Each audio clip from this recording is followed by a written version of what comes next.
Assalamualaikum warahmatullahi wabarakatuh. Sahabat muslim muslimah rahimakumullah.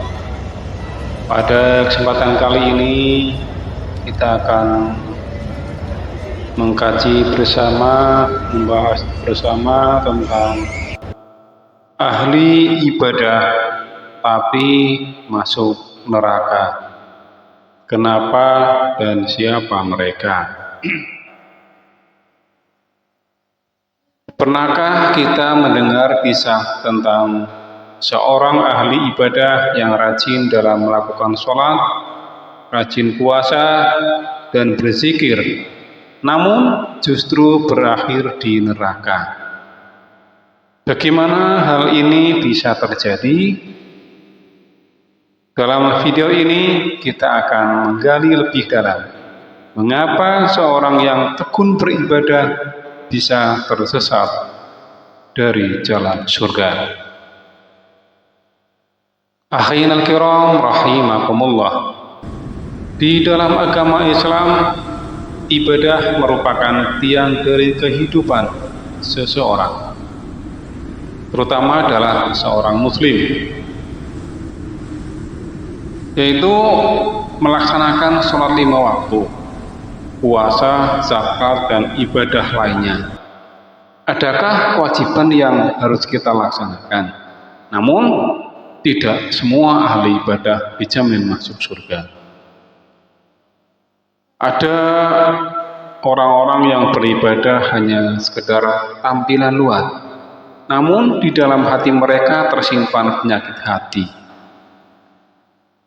Penyakit ini yang seringkali menjadi penyebab ibadah mereka tidak diterima di sisi Allah Subhanahu wa Ta'ala. Siapa mereka? Akhirul kiram rahimakumullah.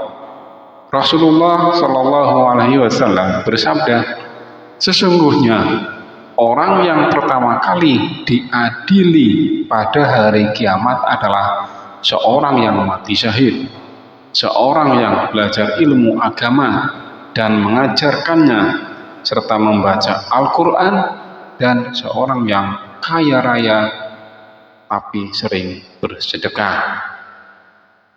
Namun mereka semua dilemparkan ke neraka karena melakukan amalan-amalan tersebut hanya untuk mendapatkan pujian manusia. Hadis riwayat Muslim. Akhirul kiram rahimakumullah. Hadis ini menjelaskan bahwa tentang bahaya ria atau pamer, yaitu melakukan amal kebaikan dengan niat ingin mendapatkan pujian dari manusia, bukan karena Allah. Meskipun amal mereka besar, namun karena niat yang salah, amal itu menjadi sia-sia. Akhirul kiram rahimakumullah. Selain ria, sifat sombong dan merasa diri paling benar juga dapat menyeret ahli ibadah ke neraka. Rasulullah Shallallahu Alaihi Wasallam bersabda, tidak akan masuk surga orang yang di dalam hatinya ada kesombongan walau seberat biji sawi. Hadis riwayat Muslim.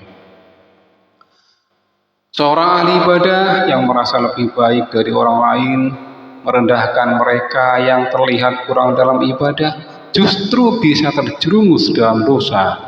Kesombongan ini yang akan menutupi pintu surga bagi mereka. Sahabat sekalian rahimakumullah, Islam mengajarkan bahwa ibadah haruslah dilakukan dengan niat yang ikhlas semata-mata karena Allah Subhanahu wa Ta'ala. Sebagus apapun amal seseorang, jika tidak disertai dengan keikhlasan, maka amalan tersebut bisa menjadi sia-sia di akhirat. Allah Subhanahu wa Ta'ala berfirman dalam surah Al-Bayyinah ayat 5, yang artinya, padahal mereka hanya diperintah menyembah Allah dengan ikhlas dalam menjalankan agama yang lurus. Semoga kita semua selalu menjaga hati kita dan niat kita dalam beribadah agar amalan-amalan kita diterima oleh Allah dan kita terhindar dari sikap ria dan kesombongan. Amin ya rabbal alamin. Akhirul kiram rahimakumullah, hanya itu yang dapat saya sampaikan, kurang lebihnya mohon maaf. Jangan lupa di like, di share dan subscribe agar mendapatkan lebih banyak pembelajaran seputar Islam. Bittaufiq wal hidayah. Wassalamualaikum warahmatullahi wabarakatuh.